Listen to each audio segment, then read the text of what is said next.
Okay, y'all, so this story about Saweetie is getting crazier and crazier. Now, if you don't know what I'm talking about, I did a story about Saweetie a few days ago. Now, this was her friend or whoever that worked with her. Now, she blasted Saweetie on her IG stories for not paying her. And when she blasted her, she kind of put some tea out there and it was real messy. Now, if you're not caught up and you want the full breakdown, you can watch my last video. But basically, this friend put Saweetie out there. Now, she basically insinuated that Saweetie was a cokehead, she did witchcraft, and she also was messing with other people's husbands, also insinuating that she did sleep with Offset.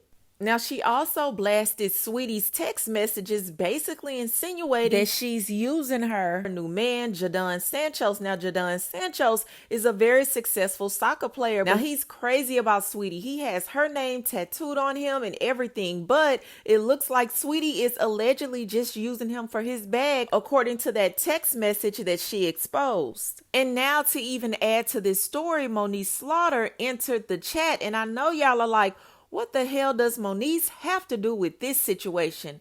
Well, Moniece took to the comments and explained the whole situation in more detail. So basically, allegedly, this girl who was working for Saweetie, even though she said she was getting her gigs, allegedly, she's pretty much like a madam, okay? So Moniece is alleging that this woman is basically hooking Saweetie up with rich clients across the world. So Moniece commented and said, no, I'm being for real. She matches high-profile women with high-profile men, and the men are the clients, and they pay her for that. She's saying she works with Saweetie. She has clients who are into Saweetie. She sets up tours in different countries for the men to meet Saweetie. This particular guy really likes Saweetie, and she's alleging that Saweetie told him not to pay her. But what this does now is make it clear that discretion goes out the window and exposure is imminent if there's discourse with a client. So basically, Saweetie owes this woman money for getting her clients. And allegedly, Saweetie's new man, Jadon Santos, is one of her clients.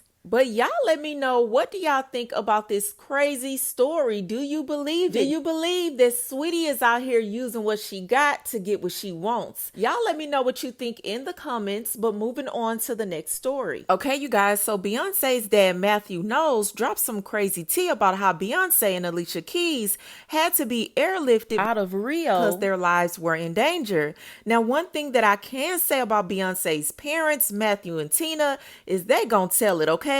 Tina's going to tell some type of embarrassing story about Beyonce, and Matthew is going to spill the tea about Beyonce's career life. So y'all remember the song Put It in a Love Song by Beyonce and Alicia Keys? The one from 2010. Well, have you ever wondered why there was never a music video for it? I mean, it's Beyonce and Alicia Keys, two of the biggest artists in the world, especially back then. Alicia Keys' name was top tier. And you think they go all out with the video, but no. So Matthew Knowles did an interview and explained the crazy story behind what actually happened. So basically, he explained that the reason we didn't get a video is because Alicia Keys and Beyonce's lives were in danger. Now, this was due to the fact that Sony didn't pay the gangsters in Rio. Take a listen.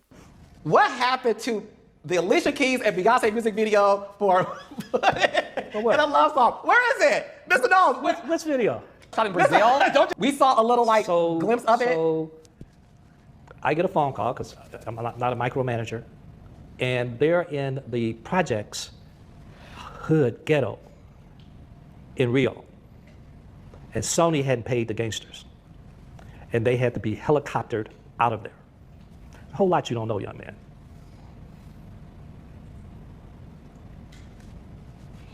Yeah. It's a lot that people don't know. And just to give y'all a rundown as to how dangerous it was in Rio when they were trying to shoot that video in Brazil. So back then, Brazil had 43,684 murders, okay? This is 2010. So that's 22 murders per 100,000 people compared to the global rate of only 6.9 murders per 100,000 people. And Rio specifically was one of the worst areas. And here is the crazy thing. In November of 2010, literally around the time that the And here's the crazy thing. In November of 2010, literally around the same time they would have been filming this video, there was a massive security crisis, okay? Criminal gangs were attacking the city's police, and it got so bad that the armed forces had to join the fight. And these street gangs, they weren't just street gangs, okay? They were organized criminal groups that fully controlled entire neighborhoods. So this was 100% nothing to play with. So I don't know why Sony thought they could play in these people's faces like that, because if they didn't get out of there when they did, it could have ended very badly. And you know you're in danger when you have to be immediately airlifted out. But what's crazy is they actually did finish filming the video, but it never came out. And when Alicia Keys was asked about this years later in 2016,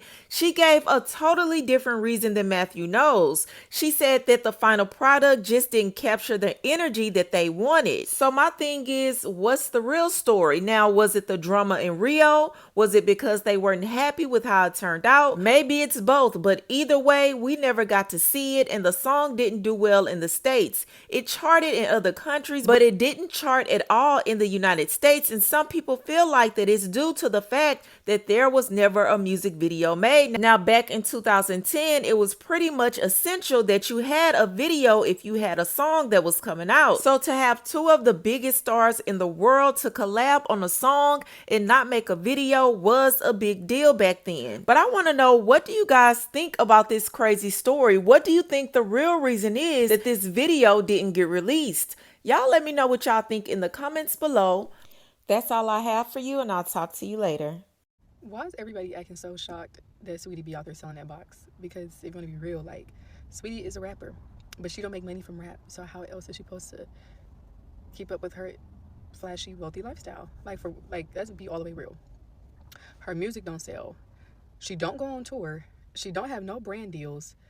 Like, she don't do anything. She barely posts, because that's how people in all them industries really get their money, like, especially rappers, because, you know, rappers be on their label money. But if you're not making any money, you're going to owe your label, and then that's why you get shelved or they dropped you. Like, Saweetie don't even have an album out. And matter of fact, Saweetie has never dropped an album, actually. Then on top of it, she's never been on a tour by herself, like a tour for Saweetie. Saweetie's never even been on tour. Most she's ever did was pop up at Rolling Loud Festival. She's never did nothing else.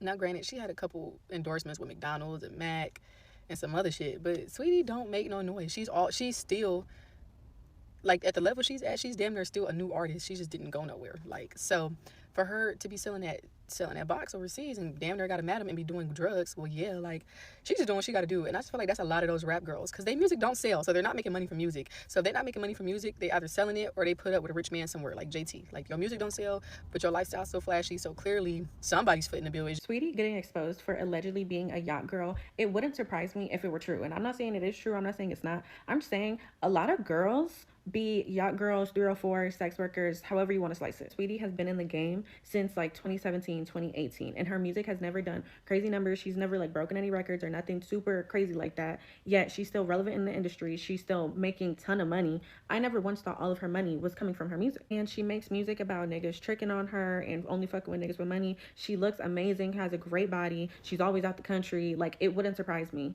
if she was out here, you know, doing something funny for some money. Allegedly, a lot of the Instagram girlies, they be, you know, giving it up like that. Even if you take celebrities and well-known people out of it, a lot of regular everyday people be giving it up like that. No, I feel like there's like levels to it. There's some people, they'll just have some tricks who they can hit up for some money. There's some people who will go on dates with men. Some people hit the blade and find men. I just wouldn't be too surprised if Saweetie had gotten into some crazy things. But the girl who came out and accused Saweetie of doing all this and of allegedly, you know, doing the booger sugar, she 100% gives madam vibes. It's to be talking about, oh, I took you to this country, I took you to this place, to that place. She definitely gave madam, who Saweetie tried to run off on, and now the girl has clearly said what she needs to say behind closed doors, still hasn't got her money, now she's bringing it to the internet.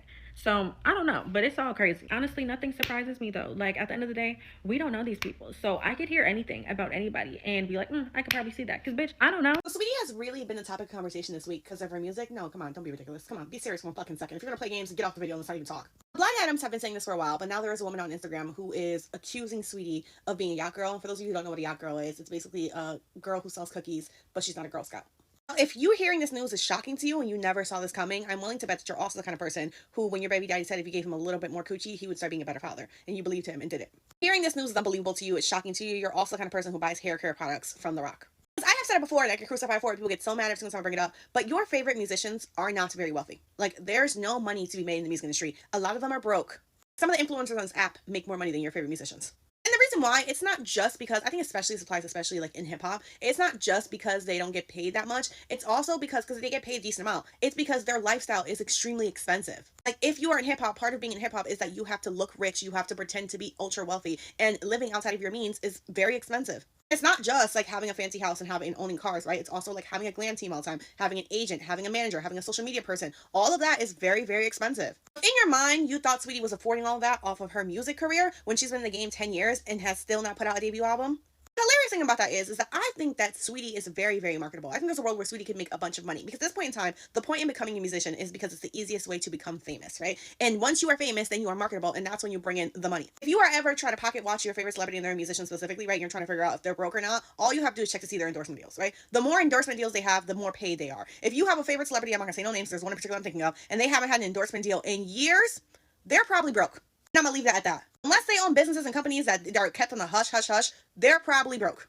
Pink wig. The female rap artist Saweetie has recently been accused of being a yachter, doing paid and arranged relationships, losing clients because she's abusing substances, doing voodoo. I see a lot of people, one, asking what yachting is, and two, wanting this whole situation broken down, so I'm gonna break it down for you. Now, Saweetie's accused of being a yachter. A yachter is somebody that gets on boats and they abuse maritime law. There's a thin line of do's and don'ts in the ocean, and sometimes they use that thin line to buy and sell cat. Now, Saweetie does live a very luxurious lifestyle, and I just can't believe that she's living this lifestyle from her music. Now, Maybach May, who's put these allegations on Saweetie, is accused of being a madame. A madame is a higher tier yachter or a higher tier escort, and they usually are in charge of divvying out the girls. A good example of an alleged madame is Natalie Nunn or Jocelyn Hernandez or any other bitches that got a show on Zeus Network. They have countless allegations of going to Dubai for these lash parties, but you never see any lashes sold. Then they always come back talking about how they got the bag. Now, one of the things that seems Maybach May is accusing Saweetie of is not fulfilling the full agreement. What's the agreement, you may ask? I think Saweetie was supposed to meet up with the soccer player. I think they were supposed to do and call it a day. Now, Miss Madame is alleging that Saweetie told the soccer player not to pay the madame and just to pay her. Now, here's a video of Saweetie originally meeting the guy at the soccer game, and I think it is a little weird that she doesn't even look like she knows who he is. She doesn't even realize that he's coming over to see her until he gets there, and then she hugs him, and it's a little awkward. Now, she said this was a paid appearance, so what I think was supposed to happen is I think Saweetie was supposed to get paid to go visit this guy. Visit, if you know what I mean. I think when this man visited Saweetie, he fell in love, and she realized that, so she told this man, just pay me, you don't gotta pay her. Now, since Saweetie got the whole pay cut, maybe they have to act like they're in a relationship so it doesn't look weird, the big transfer of money. Because what famous sports player is not gonna give his girl hella money anyways? And they were gonna ice the madame out the deal. And don't y'all get on here acting fake surprised about Saweetie. I been told y'all months ago, it damn sure wasn't the fucking music. I need you guys to stop putting these people on a pedestal. And, you know, with everything unraveling right now, I made my last video about it. Please understand. There is a reason people are scared of that Fent. Pepsi and Coca-Cola company has never shut down, babes. Never shut down. I don't give a fuck what y'all say, what you wanna you know, claim. There is two sides of peer pressure.